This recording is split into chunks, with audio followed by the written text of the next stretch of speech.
Hello and welcome to Killer Queens, a true crime podcast. I'm your host, Torella. And I'm your better, prettier, younger host, Tori. We're sisters who are obsessed with true crime and love gal-palling with you about cases. You can expect the occasional curse word, lots of Friends quotes, and all the 90s nostalgia. To get in on the conversation, check us out at killerqueenspodcast.com. You can also find us on Instagram and Facebook at Killer Queens Podcast, and we're on YouTube at Killer Queens, a true crime podcast. Okay, y'all, grab your Capri Suns or your Surge and let's talk about some true crime. Welcome back to Killer Queens. This is an interesting case today, would you say? Oh, I would say. But before we get into that, we must remind you, or tell you for the first time, that we have a Patreon.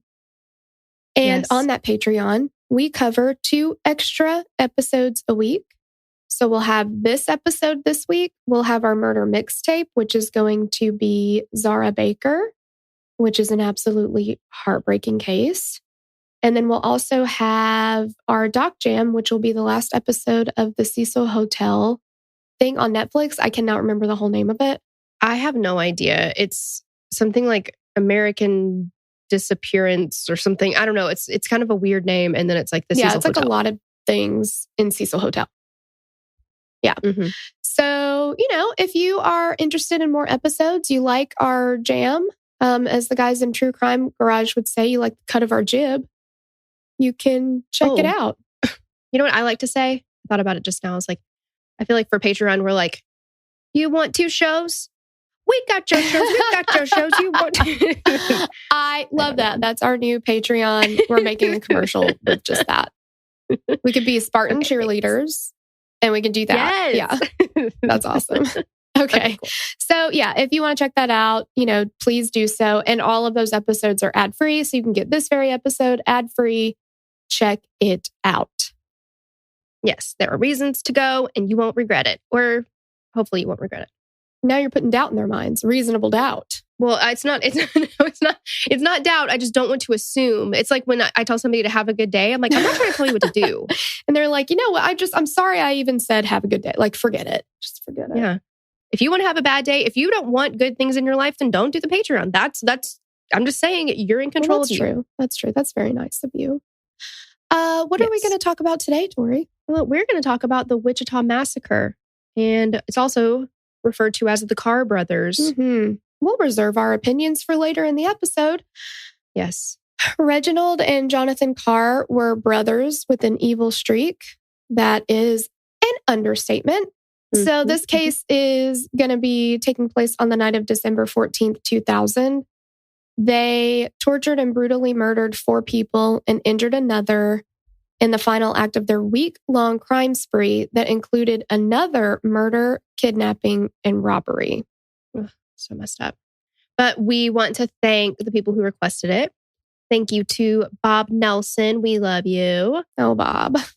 Jamie Levenger. Hey, Jamie. Allison. And Cass Luth 1. Yep. And we're not sure if we're saying that right, but hey, girl, thanks to all of you. Yeah, we love all of you. And of course, yes. And thank you to Sloan for the research and script for today. We do also have a couple trigger warnings. We are going to be discussing rape as well as mentions of child abuse, suicide, cruelty to animals, and alcoholism. So if any of those are a little too much, then we totally get it. And we will. Now, this is a 2-part episode. So next week is going to be part 2 of this. So we'll have those same trigger warnings for next week. Yes. And if you need to take 2 weeks off, that's totally fine. We will catch you on the next one. Yep. You can join the Patreon and binge a bunch of other stuff. Yeah, there you go. There's always a way. Life finds a way. Finds a way. Yep. Okay. On Friday, December 15th, 2000, a couple was trying to sleep in their home when suddenly there was a frantic banging on the front door at around 1:45 a.m. What was on the other side was a young woman who was bloody and naked and screaming that 2 men had shot her and her friends. The couple brought the young woman into their home and began to call 911. While the man of the house was calling 911, the young woman took the phone from him, wanting desperately to tell her story. She was sure that she was going to die, and she knew that if she didn't tell her story, her friends would be dead and the killers may never get caught. The woman told the 911 dispatcher as much as she could, and once at the hospital, she told the police everything. This woman is known only as HG. You could probably find her name if you Google enough, but through everything, she's maintained anonymity, and so we're going to follow through with that as well. So HG had told everyone that she and her friends had just been through a torturous night where they were robbed, beaten, raped, and eventually shot by 2 men. These men would turn out to be Reginald and Jonathan Carr, brothers who'd spent the week committing other robberies, kidnappings, and shootings, all culminating in the attack on HG and her friends. So we are going to get into a little background on the Carrs. Reginald Carr was born on November 14th, 1977, and less than 3 years later, on March 30th, 1980, his brother, Jonathan, was born. The boys were born in Dodge City and into a volatile family where their mother and dad both had hair-trigger tempers and fought frequently. According to the Killer Siblings episode on the brothers, Dodge City at this time was known for its crime and violence. The show said that the crime rate in Dodge City at the time was 28% higher than other parts of the country. This violence was also present in the Carr household. Reginald and Jonathan grew up with alcoholic parents who were verbally and physically abusive. It was also mentioned that their parents weren't very empathetic, and in fact, their mother would later testify to this. Their mother frequently used electrical cords to hit the children. That is absolutely horrific. I don't even know. I mean, it just reminds me of the movie The Cell. Remember the dad? Like he would beat him with all kinds of stuff. And it's just cruel. It is just cruel. Yeah, it is. And I think that that's something that you do take into account, not that it excuses anything. There's nothing in the world that excuses what these 2 people did. But I think that it's something to take into account as far as how do these tendencies or personalities or whatever develop, you know? Mm-hmm. Exactly. I mean, it has to start somewhere. Yeah. And I know that I think for the most part, whipping children has kind of gone by the wayside. I mean, some people still believe in it, but a lot of people have kind of phased it out. I know when we were growing up, whipping was very commonplace. I mean, there was still, oh my gosh, what do you call it in school? Paddles. You got paddled. Yeah. Yeah. Oh my gosh. Could you imagine that today? No. That would be a lawsuit. 100%. I mean, I remember I never got paddled, but I remember the paddle. Mm-hmm. I do too. Yeah. And didn't it have everybody signed it basically? Yeah. Yeah. It was this just giant wooden thing that everybody signed. Yeah, exactly. But yeah, I mean, whipping, whether you're on board or not, I think we can all agree that a hand or maybe a yardstick, something like that is a lot different than an electrical cord. Yeah, definitely. Or the end of a belt. Yeah. The buckle. I've heard of, Mm-hmm. people, oh my gosh. Yeah, exactly. Their parents' marriage collapsed and they divorced. After the divorce, Reginald and Jonathan's dad vanished from their lives immediately. Their mother, Janice Harding, would eventually remarry. This marriage was just as tumultuous as the first, and once this husband even put a gun to Janice's head. This husband and later boyfriends of Janice abused the boys and their sister, verbally, physically, and sexually. It was also said that their father abused their sister sexually as well. With the instability in their mother's house, Reginald and Jonathan often stayed with their maternal grandmother, but like her daughter, this grandmother was easily angered. The brothers dealt with the turmoil in their lives in very different ways. Jonathan attempted suicide at age 7 and again at age 16 by drinking antifreeze. Oh, that's so sad. That's so, so sad. Meanwhile, Reginald went with the I've got nothing to lose approach. Reginald had been exposed to drugs and sex by the age of 6 and had a terrible school record academically as well as for constantly getting in fights. He was in and out of prison from a young age for burglary, drugs, possession and distribution, and fighting, leaving Jonathan to sit and wait for his beloved big brother to get out of prison so they could get into trouble together. Jonathan adored Reginald and looked up to him, and Reginald loved that Jonathan loved him so much. Reginald was reportedly protective of Jonathan and used Jonathan's adoration in order to have the partner in crime. You can see exactly that bond and how it culminates into this case. Mm-hmm. And that's the thing too. It's I think it's one of those things where even though you don't agree with it and you would never do it yourself, you can understand how it came to be. Yeah, I wish that we had articulated it that way in the Eileen Wuornos cases. If you're new to the show and you haven't listened to that, or even if you did listen to it, we had a couple people kind of not like the approach we took. And I think that maybe we just didn't articulate it exactly this way, because we certainly don't think that anything that she did was okay and there's an excuse. It's just that when you look at her background, you can see how those things became embedded in her personality, and wrong as they were, why she believed the things she did. And it's, the same here. You just see how all of this is coming together. Like, you just see those pieces in the puzzle being put into place that formed what eventually happened. Also, though, I did read that, so Reginald, he got into drugs and stuff at a very early age. And I also read that he was sexually active with one of his cousins at age 6. Oh, no. Like, by that age. And my son is 5. He's a baby. I just can't even understand that. Like, I can't understand it. But again, if you look at something like that in a child, they're not children really anymore. You lose that. He should be playing with superhero stuff, or, it's jarring.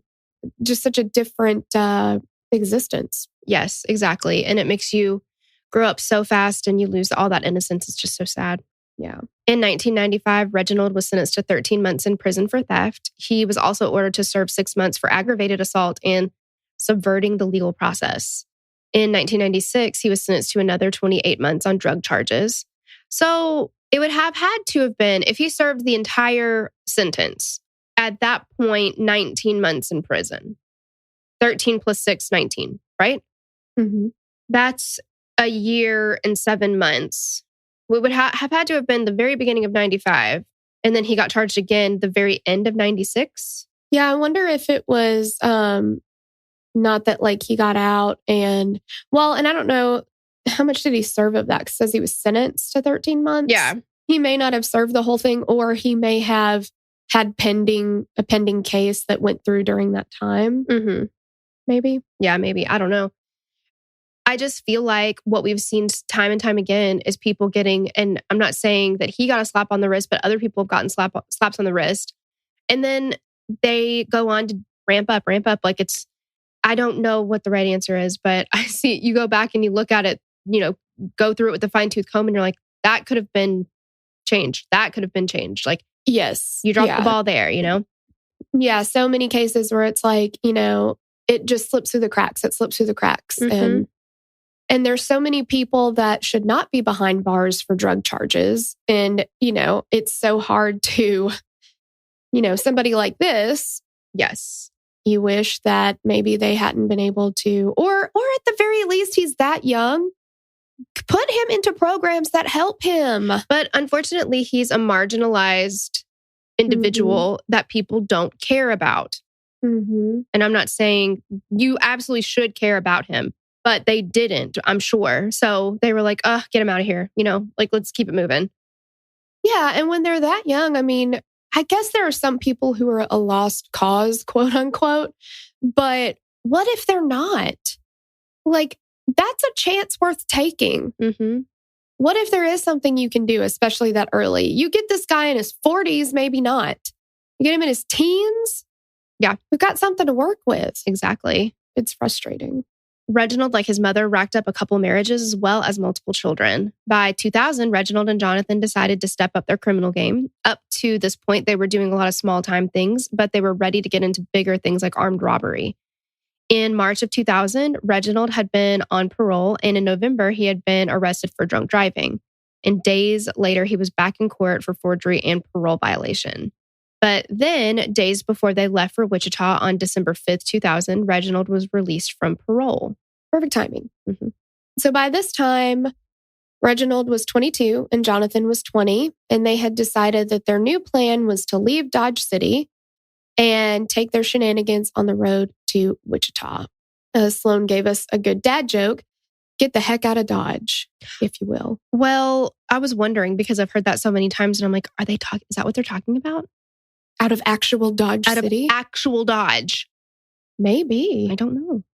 I don't know either. Probably. Because Dodge City is an old city. Yeah. Like if you think of like Western stuff, like if your school did a Western something, it would be Dodge City. Yes. You know what I mean? Yeah. Maybe we're idiots and we just didn't know that's where that came from. I'm sure someone will let us know. Oh, yeah. Someone will let us know. But the brothers had in their heads for some reason that Wichita was full of wealthy people and they were just going to rob as many people as they could. Their plan was to focus on people with expensive cars they could either rob right there or follow home. By December of 2000, the brothers had made their way to Wichita, and on December 7th, they committed their first known attack in this spree. And this is just 2 days after Reginald is released on parole. Perfect. On that December 7th, Andrew Schreiber was a 23-year-old assistant baseball coach, and he'd stopped at a local convenience store called... Don't say it. It's called Come and Go, like the comings and goings. But tell them how it's spelled. But it's spelled K-U-M. It's better than C-U-M. It is. Why in the world would you do that? Ew. Yeah, it's upsetting at best. It's worse to read it, I feel like. I don't know, than to picture it. Like as soon as I read it, because somehow in everything that I've like looked at, read, whatever, I did not ever see the name of the store. Or maybe I blocked it out of my memory. I was going to say, now you wish you really had never seen it. Yeah, exactly. So Andrew was 6 feet tall. He had blonde hair and blue eyes. He loved the outdoors. He said he had loved baseball since he could walk. He said, I usually play catcher so I can be involved in every play, every pitch. So this night after baseball, Andrew needed some Skol, as one does. And after picking up his can, he headed back to his car. That's such a pitcher baseball thing to have, right? Oh, yeah. Isn't that their thing? They like go to pitch and then they like... Big league chew. Yeah. So as Andrew, who went by Andy, reached his car, he suddenly had 2 men approach him and put a gun to his head. The men forced him into his car and then forced him to drive around to ATMs to withdraw as much money from his accounts as they could until the card stopped working. So they get $800 off of him. He said later, I was just hoping that if I did what they said, they'd let me live. After robbing Andy of his money, they forced him to go to a parking lot. He was pistol whipped and shoved out of the car. The 2 men got out, shot out the tires of Andy's truck, and then they drove off in their own car. And at this point, they've got one of them is in the truck with Andy. One of them is following behind in their car. So now they've shot the tires out of his car. They've beaten him and they're off. So they actually do leave him with his life. I would hope that them being from Dodge City, like as they were leaving, they were just like shooting up in the air, like how they do in Westerns and stuff, like on their horses, like around in circles. Yeah. I'm thinking like the Three Amigos, but that's my extent. The Three Amigos and Tombstone is my extent of Westerns. Yeah, exactly. Oh yeah, the Three Amigos would be it's a good image. Anyway. Yes, okay. The brothers were on the prowl again 3 nights later on December 11th when they followed the car of 55-year-old Anne Walenta, a wife and mother of 2 children. Anne was a cellist and the symphony librarian who keeps track of the sheet music and orders more for the Wichita Symphony Orchestra. What a very niched down job. Yes, exactly. I'm in charge of all of the sheet music. That's my entire job. Yeah. I'm not saying it's a great job. She seems like she's very good for the job, but yeah. Yeah, that's interesting. Mm-hmm. I didn't even know that was a thing. I know. That's like at a dinner party, you're like, what do you do? And you're like, oh, I'm a administrative assistant. Nothing wrong with that. I do it. But, it's just like, oh, okay, that's cool. And you're like, well, I'm a cellist and I'm in charge of all the sheet music at the symphony orchestra. But you would say, I'm a cellist and a symphony librarian. That sounds more professional. Right. Yeah. Sounds cool. She was on her way home from symphony practice around 9:30 p.m. when she noticed a car that seemed to be following her. They followed her into a nice neighborhood, and when Anne pulled into her driveway, the car drove past her and down to the cul-de-sac. Then it came back up to her driveway. So Anne is still sitting in her car when a black man comes up to her window claiming that he needs help. She rolls down her window just a little so she could hear him speak, but when she did, he put a gun in the opening. Anne threw her car into reverse in an attempt to escape. The man fired off 7 shots, 3 of which hit Anne. Her car hit the curb on the other side of the street and Anne fell forward onto her car horn. While the men escaped, Anne's neighbors were calling the police. Not only had they heard gunshots, but someone's car horn was blaring. Ann Walenta was taken to the hospital and gave her story to the police officers. The night of December 14th, HG and her friends were having a regular Thursday night. HG had gotten there around 8:30 p.m. with her dog, Nikki, and was grading papers while waiting for her boyfriend, Jason Beffert, to get home from coaching basketball. Jason and his college friends, 27-year-old Brad Haka and 29-year-old Aaron Sander, lived in this triplex together. All three men were doing great things in their lives. Jason was a bespectacled science teacher at Augusta High School, and he coached the boys' junior varsity basketball team. It was also said that he had a flamboyant streak and loved to wear these bright blue shoes he had. I mean, I guess for men in the early 2000s. In Wichita. Maybe that's flamboyant, but... Like, look at that flamboyant man. He has blue shoes. I know. Like, I don't know if I just am desensitized to quote unquote flamboyant outfit choices, but that's not. Right. Yeah. It's like you have any color to your shoes at all. That is flamboyant. Apparently, yeah. Brad Haka was the director of finance at the Koch Institute, a petroleum and chemical conglomerate. Remember that one time that I woke up with the word conglomerate in my head? Yes. You often think about the word conglomerate, and I'm not really sure why. And here it is. I know. What are the odds? What are the odds? Brad was considered a valued employee with a bright future. He had been promoted 3 times in 3 years. He was described as quote unquote chubby with a winning smile and a great sense of humor. That's kind of like rude. Yeah, let's leave. What does it matter? Yeah. Like, do people, if you are going to write an article about somebody and you've got to describe them, like, why do people feel the need to call like attention to if somebody's chubby or round? I've seen like cherub, like, you know, stuff like that. Not for him, but just in general, like seeing stuff like that. Like, do people also, are they like, she's a skinny woman who, I don't know, like I just don't feel like you see words like that when people are... Skinny is not the word they use. I feel like fit or... Thin. Yeah, thin, stuff like that. Yeah, I don't know. It's just, what does it matter? Well, exactly. Now, if you're giving a description like, be on the lookout for this person. Yeah. Have you seen this person? Yeah, you need as much information as you can get. But it's just like, if somebody has passed and you're supposed to describe them, like, we're talking about what kind of person they were. I don't need to know his weight. No, I don't think that's doesn't matter. Important. Yeah, it's just rude. Yeah. Aaron Sander was the other. Oh, and I feel like whenever I read it, I was like, ooh, what do we call him? Chubby. Yeah, exactly. Aaron Sander was the other roommate and had recently made a big life change. He had previously worked as a financial analyst at Koch Institute as well, but quit so he could go into the priesthood. He had always been a devout Roman Catholic and had felt the call to become a priest. To do this, he had to break up with his girlfriend, Heather Muller. Heather was still a dear friend to him, and she too was a devout Roman Catholic. Heather and Aaron didn't have any ill feelings towards each other, and in fact, Heather had also felt like she might be being called to become a nun. Wow. I know. 25-year-old Heather Muller was a pretty young woman with light brown hair and was currently a graduate student at Wichita State University. She was a preschool teacher at this time and worked at the St. Thomas Aquinas Catholic School. But how much did she weigh? You know, and that's just one thing that I don't know if we're ever going to know that. Okay, well. And it's important. It is. Yeah. You know? I don't know if I can think about the case as a whole without knowing that piece of information. But she had joined the men and HG for the evening. HG had her own key and let herself in. Jason arrived at the home around 9:15, and not long after arriving home, he and HG went to bed. At this time, around 10 p.m., Jason checked all the lights and locks and headed to bed himself. Also, I just have to interject this. Her little doggie that she brought with her was a little schnauz. Oh, little schnauzy Nicky. Schnauzy. Aaron was asleep on the couch in the living room, and Heather was asleep in his bedroom. Brad had also already headed to bed in his basement bedroom.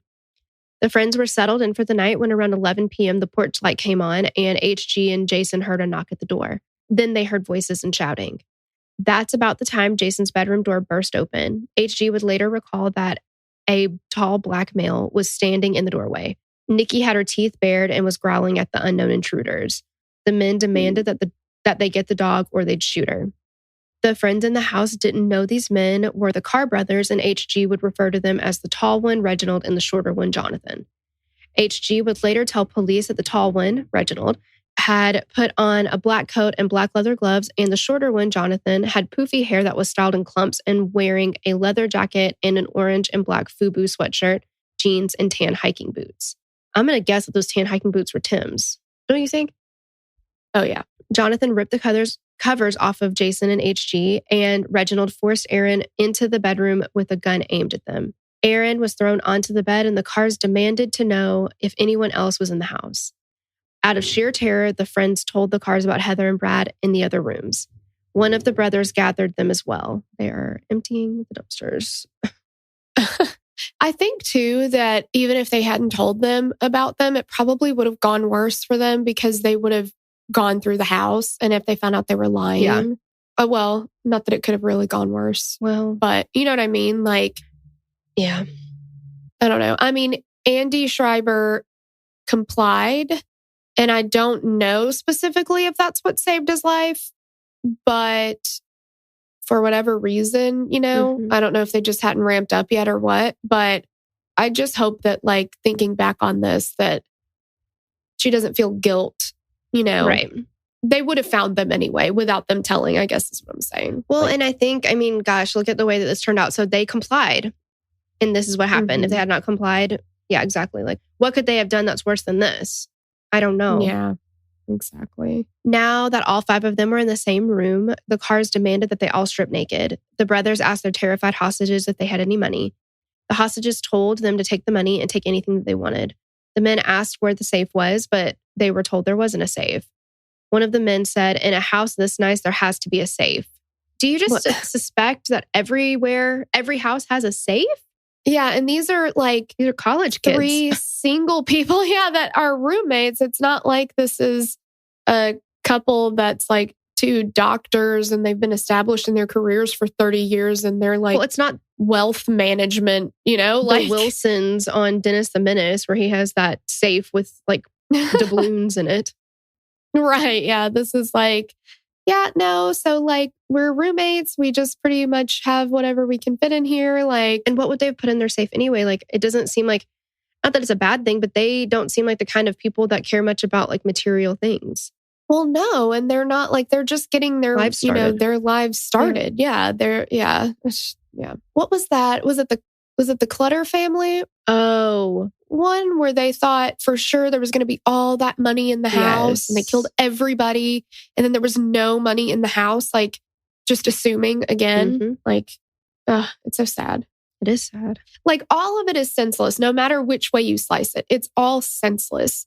But just thinking that like their whole thinking is, first of all, everybody in this town is rich. I don't know that you're going to find that except for like Coronado, California or something like that. Beverly Hills. There's going to be little areas, but there's going to be, God, even Malibu has a trailer park. Right. You're going to like run the gamut everywhere. There's just going to be pockets, like this pocket is a more affluent area. This pocket is not, whatever. But just walking into somebody's house and being like, where's the safe? Yeah, exactly. Like what safe? We don't have a safe. And then basically getting punished for their assumption being wrong. Well, we just saw that. What case did we cover where he was mad because he asked where something was and they didn't have it, and he got pissed because he couldn't steal from them? Oh, it was Night Stalker, and it was the older woman. Oh, Remember, he went in to her apartment. The sun was out, and he went into her apartment, and he was like, "Okay, where's all the money for me to take?" Or what's, he got mad because he looked around and couldn't find anything of value. So he got mad and killed her. Yeah, because he was basically taking care of her. Like he had all of the stuff in the other apartment, which was in his, like they lived in the same building. Yeah. Like, okay, you're an idiot. And now somebody's going to pay with their lives for it. It's ridiculous. Wow. Yeah. However, money wasn't the Carr brothers' only motive tonight. It's not known if the rest of the events were part of some kind of plan or something they just decided on the fly. But once the hostages were naked, the brothers forced them into the bedroom closet and told them not to talk. The brothers began to pull the hostages out in pairs to perform sex acts on each other. First was Heather and HG, who the Carrs directed to perform digital and oral sex acts on each other. That's horrific. Just, why do you have to... You're already torturing them. Yeah. Enough, Like, why? Any part of that was enough torture. Exactly. I know. There's just no reason for it. Then Heather was returned to the closet and Brad was brought out. The brothers ordered him to have sex with HG, but Brad couldn't get an erection.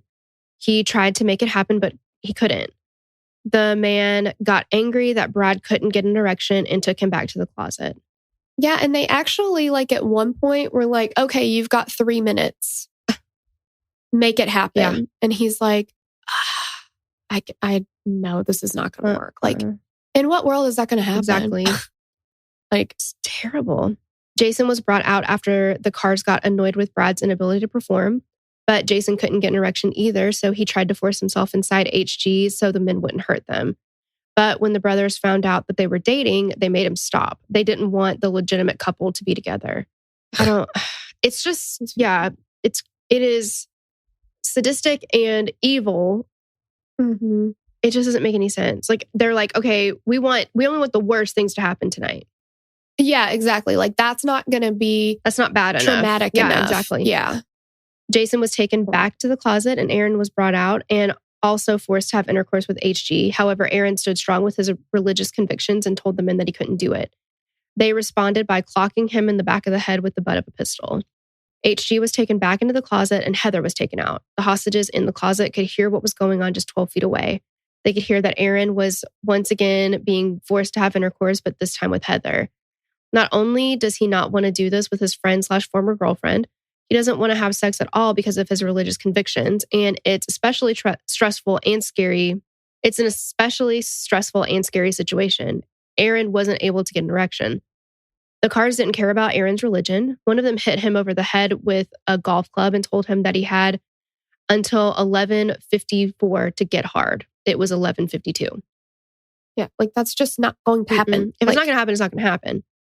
Yeah. And also, they're dudes. They know that. Well, and again, it's just it doesn't matter to them. Mm-hmm. They don't see them as people. They're just trying to do, they're just trying to do whatever they can to entertain themselves. Inflict violence and all that. I just don't understand. I mean, I guess that this is a whole different kind of person, luckily, again, than I know anything about. But I don't understand the whole men watching porn together situation.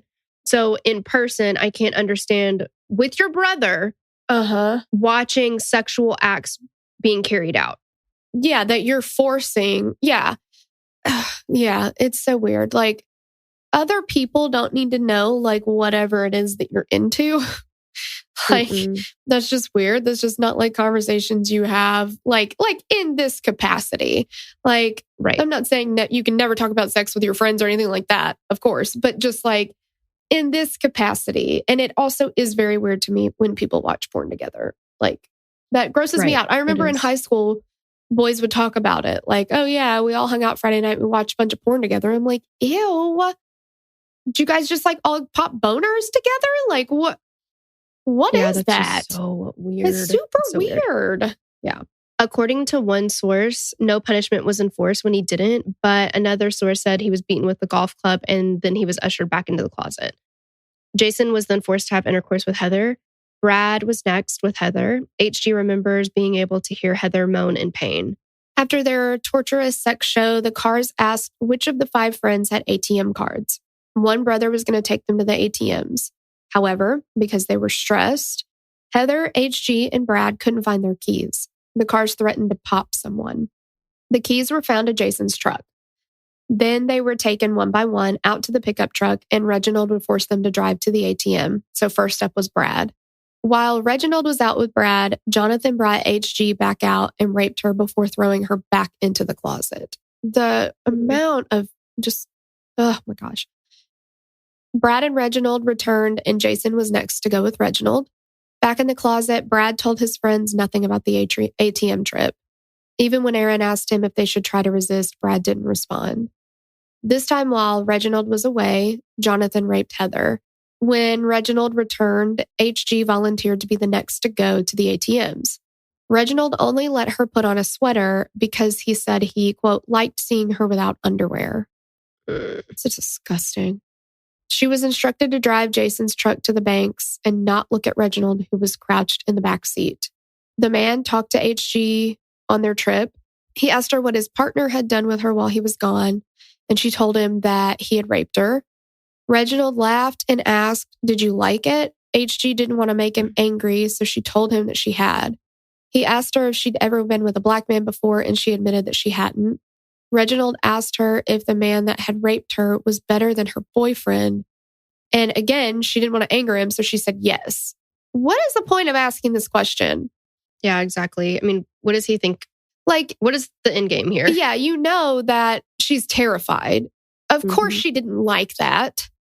Like, well, I think it's just to inflict more trauma. Exactly. Oh, gosh. He asked her if she'd liked being with a girl, and she told him no, because this seemed like a slightly less inflammatory question. And Reginald said, "Baby, that's all right. You ain't got to lie to me." HG took the opportunity to find out what the men were going to do. She asked Reginald if they were going to shoot them, and he told her no. She asked, "Do you promise you're not going to kill us?" And he said that they weren't. While they were at the ATM, Reginald put his gloved hand on her privates and rubbed. HG was surprised and slammed into the window. After HG took out the money on the way back to the house, Reginald said that he, quote, wished we could have met under different circumstances. He said that she was cute and we probably would have hit it off. And she said, "Yeah, me too." When he asked her what she meant, she said, "Well, I'm not really having a good time." What does he think she's going to say? This is great, but maybe we could this? just try something different next time. Yeah. Like, I've raped you. I've beaten people around you. I've forced you to do these sexual acts on your friends. Yeah. I've humiliated you. I've terrified stolen all your money. Yeah. Like, seriously. I wish we could have met under different circumstances. Okay. HG would be the last of the friends to be taken to the ATMs, and by then the Carrs had taken over $1,800 in cash from them. And again, $1,800 is not that much money. I mean, maybe in the sense that they're starting with nothing because they're whatever they steal, I'm assuming they're immediately spending on something. But that's not that much. And you're talking about lives. I don't know. It just, and again, not that if they'd gotten $20,000, it would have been worth it in any way. It's just so senseless. I don't know. It's so sad. Back at the house, the torture continued. The men asked their captives if anyone wanted a drink, but everybody, of course, said no. The men also found Nikki's muzzle and threw it in the closet. HG put it on Nikki, hoping to keep her quiet and safe. So Reginald and Jonathan again raped the two women and again raped HG. I mean, I can't imagine the pain they're going through. It would later be wondered why the three male hostages had never tried to rise up and overtake their captors. There were times when Reginald was out and at least two of the men were there with Jonathan, and there were times that the women were being raped when all three men could have gotten the jump on Reginald and Jonathan. However, it was noted that there was not a single solitary weapon in that house. None of the hostages were familiar with guns. HG would later testify that there was a time when she was on her hands and knees while one of the brothers was unzipping his pants and preparing to assault her again, that he laid the pistol on the floor only 2 feet away from her hand. She said she thought about grabbing it, but then she realized she had no idea how to use a gun. They all assumed these men were there for money and valuables and thought that if they just did what the men said, they'd be fine. And of course, like, I don't like this kind of speculation or these questions. Like, that to me is not fair. It kind of almost falls in with like victim shaming. Like, why didn't you do something? Like, how can you know how you would feel in that moment being terrified? And these two men, it's not like they're just using their fists. Even if they are, you can kill someone with just your fist, but it's Absolutely. Like they have guns. Yeah, exactly. That's how, even if there was just one of them, he could have come in and gotten control over all of those people with a gun. And they did everything that they knew to do to overtake and overpower everybody. They put everybody in the same area. They stripped them down to nothing where they couldn't hide anything, Yeah, exactly. And they've got weapons. Like, yeah, you're no match, unfortunately. I just don't. It just really pisses me off when people are like, well, why didn't they do something? Yeah. There were men there. Why didn't they do something? Yeah. It's like, okay, well, the other people had guns. Like, what are you supposed to do? The brothers destroyed the house looking for money and valuables when they found a popcorn tin. When they opened it, there was an engagement ring inside. So this is how HG finds out that Jason had bought an engagement ring and was going to propose to her. Because when they pull this ring out, he has to tell her, like, well, that's for you. I was going to propose. It's terrible. How horrific. So at this point, Jason and HG had been dating for several years, and his friend and family had kind of been teasing him about when he was going to propose. And he decided that he was going to do it. So he'd bought her a ring about a week before and had planned to ask her the following Friday on December 22nd.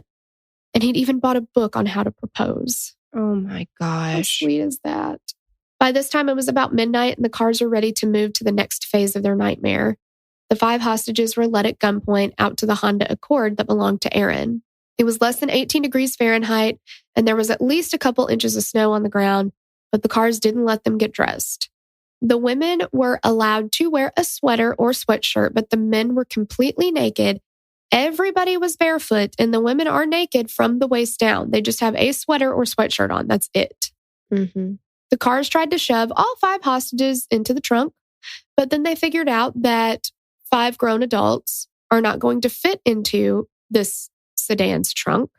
So they regrouped and only the 3 men were shoved into the trunk.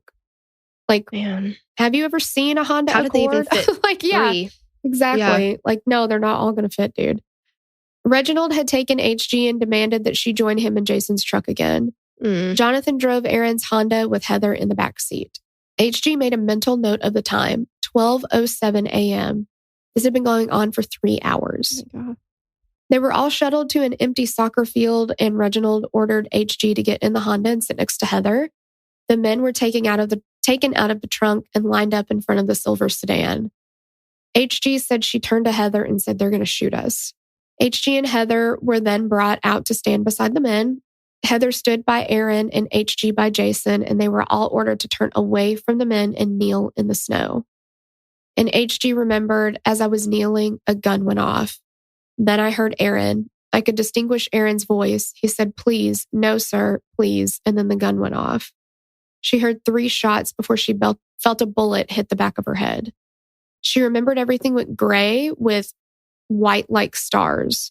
She said she didn't lose consciousness or fall forward, so one of the men actually kicked her forward. Nice. Wow. And then she played dead. She lay in the freezing snow in nothing but a sweater. The brothers got in Jason's truck and they ran over the bodies as they left. God. Just heartless. Yes, there's nothing there. There's nothing there. Mm-mm. It's just human bodies with just evil inside. Mm-hmm. And HG felt the truck touch her too, like hit her too, but she completely stayed still and quiet because she knew if they thought that there was any chance that she had survived, they were going to come and finish her off. She said, "I waited until I couldn't hear anymore. Then I turned my head and saw lights going. I looked at everyone. Everyone was face down. Jason was next to me. I rolled him over. There was blood squirting everywhere. So I took my sweater off and tied it around his head to try to stop it. He had blood coming out of his eyes." Oh, God. Ugh, can you imagine? Oh my gosh. Thinking that since there was active bleeding, Jason was still alive at the moment, HG knew she needed to get help. She was either going to die out there with a head wound or by freezing to death if she didn't do something. She saw Christmas lights in the distance and decided she was going to live. She ran naked through the snow, across a field, climbed over a barbed wire fence, and then out to the main road. And every time she saw car lights, she dropped to the ground thinking it was her attackers. That's so scary. I mean, God, the whole thing. Mm-hmm. But like, I feel like, it's like if you see a car coming, I feel like, that inclination would be like, okay, let me flag somebody down so I can get there faster. Mm-hmm. But she doesn't know if they're coming back. They took off in a car and she doesn't want them to see her. Oh gosh, it's just awful. It is. I don't even know how she mustered up the courage to do it. Exactly. When she finally reached the house with the Christmas lights, she beat on the door to the house and rang the bell, trying to get the people inside to help her. "Help me, help me." We've all been shot. 3 of my friends are dead. At this point, she thought Jason was still alive. The couple answered the door and brought HG in. They wrapped her in blankets and put a compress to her head. She was panicked, thinking that she was going to die before she could tell her story and say everything that she needed to say. When the man called 911, HG took the phone to tell her own story. "Help me, please. I've been shot in the head. 2 men broke into our house and they held us and took everything. They executed my 4 friends and I've been shot in the head." And you can hear this in the Killer Sibling episode, which we watched on Hulu. Mm-hmm. HG was taken to the hospital and gave the police as much information as she could before she went to surgery, including the descriptions of the men in Jason's truck. So the thing is, like when she gets to the house and she's knocking on the door and they let her in, they're trying to call 911 immediately. And she's like, you're not calling anybody until I tell you everything I have to tell you. Because she was scared that the ambulance wouldn't get there in time, that she'd already be dead, Mm-hmm. and that she couldn't give them the information they needed to catch these people. So crazy. I mean, Can you imagine like knowing that? right. And putting yourself aside and being like, look, I don't know if I'm going to live or not, but I can't put that at the forefront because I have to get out everything that I can get out right now. Mm-hmm. Because who knows if she had, if she'd gone into surgery and then if she'd been in a coma for a couple days, like you don't know what would happen. But for her to like have the forethought to think ahead of those things. And she was also asking people, because she's a teacher, what are going to happen? Who's going to take care of my kids if I die? Like, she's just selfless. It's just about everybody except for her. She told people to call her mom and call Jason's mom and tell them they love them. Like, oh man. It was so sweet. It's so sad though. It turned out the reason that HG was still alive was the metal hair clip she'd been wearing had deflected the bullet. No one was sure if it had fully saved her life yet, but they knew that it was the reason that she was still alive now and the Carrs hadn't counted on her living. A hair clip. That is insane. That's very, I can't think of her name. Dale Okazaki. Maria Hernandez. Maria Hernandez. The key. Yeah. Yeah, that's what I was thinking too. It's that very small thing that, and it's for people who are, spiritual, that's somebody's not done with you being on this earth, like that's like almost feels like divine intervention. Yeah. With HG's description of Jason's Dodge truck, the officers got the license plate and registration and they put out a bolo. After the 911 call, units were dispatched to the soccer field. It was around 2 a.m. When the first officer arrived on the scene, he thought the shooters might still be there, so he approached the silver Honda with his gun drawn. But then he saw bodies in front of the car and he said it was like a movie. There were 2 bodies face down in the snow with another lying on top of them with a sweater around his head. Then there was a gap with a blood spot in the snow before where there was one more body. It was described by the people that saw the scene as something like out of a movie. There were shoe impressions, tire tracks, bullet casings, fingerprints, and hairs, all needing to be processed and quickly. The officers were being encouraged to do this expeditiously because these men were out there. One of the detectives said it best when he said that killing the first person is hard, but after that, it's easier. And that's exactly what they were afraid of, is like, okay, now that they've crossed that threshold, are they going to just be like, killing spree? Because with Andrew or Andy, they did not kill him. They robbed him. But this is the first time that we know of that they've carjacked somebody or they've stolen things before, but not one-on-one with a person like this. Right. So they've, ramped up there. Then they ramp up by breaking into the house and doing all these things with them. And now they've shot them. And they did shoot Anne, but it was still in a little bit of a different situation. But still, they've done that. So, they get a little bit bolder and bolder each time. Now that they've actually murdered people, are they just going to go around and murder everybody they come into contact with? Right. Like, that's a very real concern. The police went back to the triplex and found that the Carrs had returned there and taken as many valuables as they could. And now remember, we mentioned animal cruelty. So here it comes. Also on their return, they killed HG's dog, Nikki. Like, why? And you know what? Like, this is terrible and awful. And anybody that dies and passes away and is murdered is just terrible. But in this, I'm like, you hope, like, please just keep one little thing. Like, you could have like one little shred of humanity and just not kill the dog. Yeah. Is there any... Because what threat is the dog to you? It's a schnauzer. It's not going to attack you. And even if it did, you'd be like, well, that's cute. Well, but it had a muzzle on. Oh, yeah. She did have a muzzle on. And also, like, if she can't identify you. Right. She's not going to call 911. She's not going to run out in the street and be like, somebody help me. Like, yeah, just fucking assholes, man. Senseless. Why? Heather Muller's mom came to the house and stopped an officer. She told him that her daughter hadn't come home and that she was worried. And he remembered that all he could say is, I'm sorry. And her mom asked about Aaron. Is Aaron okay? And, she's like, is Heather okay? Is Aaron okay? And he's like, no, they're not okay. Like, it's heartbreaking. Mm-mm. And he was not expecting to have to, she just came out of nowhere. He wasn't expecting to have to give that news to anybody. Yeah, right at that moment. They were expecting to be able to, make those phone calls or do the visits and all that kind of stuff. Yeah, and kind of prepare themselves. Yeah. As best you can. I definitely am not jealous of that part of the job at all. Having to tell people that. It's horrible. Mm-hmm. Media outlets picked up the story and showed up at the house quickly, of course. The police decided to use the media to their advantage and release certain clues to get a lead on where their suspects might be.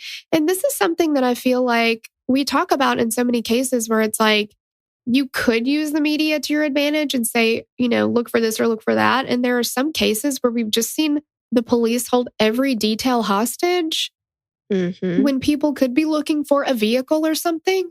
And it's just like, what they did in this case worked. Mm-hmm. And I don't know, I just thought the information they chose to release was well done, I guess. Yeah, the right information. Yeah, because I think, time is of the essence in this kind of thing. So if you sit on that and wait, and then you finally decide, okay, well, what I've been doing is not working. I'm going to release this. Well, doesn't matter. They've abandoned the vehicle. They've already crossed into Mexico. They've already, Right. Yeah, exactly. They've killed someone else. Exactly. Yeah. They released the information about Jason Beffert's truck and the engagement ring along with the description of the suspects. And that's how they found out that the truck was in an apartment complex in Wichita. The most luxurious place in all of the land. Yeah, exactly. No shade to Wichita. I'm making fun of the cars. Yeah, where the streets are paved with gold. Exactly. Like, there are no cats in Wichita. Exactly. Yeah. Yeah.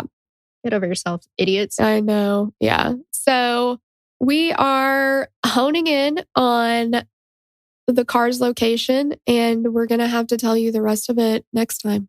We've just flat run out of time here. Yep.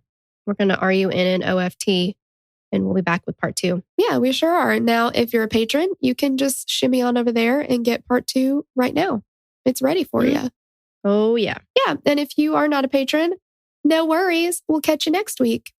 Yeah. Thank you so much for listening. Bye. Bye. Okay, you guys, we have got some more shout outs. Yay!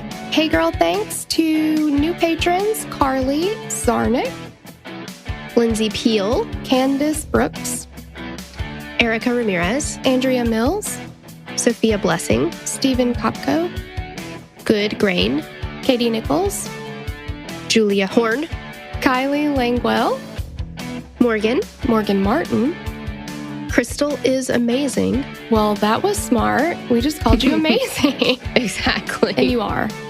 Jamie Osborne, Rhonda Ford, Genevieve Aldi, and Melanie's Dream. And we have our next review of the week that we are highlighting. This was shared on our Patreon by Athena David. And she said, describing Killer Queens, my friend asked me why I love this podcast so much, and I described it for her. I said, think Cher Horowitz meets Dolly Parton, create a love child. Then that person meets Bill Curtis. And 2 random girls are the product of that. It's the girls running the podcast. Smart, weird, pretty, blonde, hilarious, Southern, and just really okay with being themselves even when it's weird, which is all the time. Well, it made me realize Tori and Torella became, I assume, their role models without even meaning to. Oh my God. I literally could cry, and also putting Cher Horowitz, Dolly Parton, and Bill Curtis together. It's the trifecta. We're not worthy. We're not worthy. Yeah. So Thank you, Athena. We are so grateful. Yes, thank you so much for your kind words. Yes, that means the absolute freaking world to us. Yes, and thank you so much to our new patrons. We love you guys so much, and thank you for listening. Yes, and if you want to be featured on this little segment here, then leave us a review where we can see it, like iTunes, Facebook, whatever. And we will be highlighting one each week. So next one could be you. Yeah, you never know. Never know. Thank you so much. Bye. Bye. We'd love to hear your thoughts on this case. Connect with us on Instagram or Facebook to continue the conversation. Thanks for listening, and we will meet you back here next week. Bye. The theme song for the show is created and composed by Stephen Toby. You can find more of Stephen's work on SoundCloud. Our logo was created by Sloan Williams of Sophisticated Crayon. You can find more of her work on Etsy. Visit us at killerqueenspodcast.com for merch and other info about the show.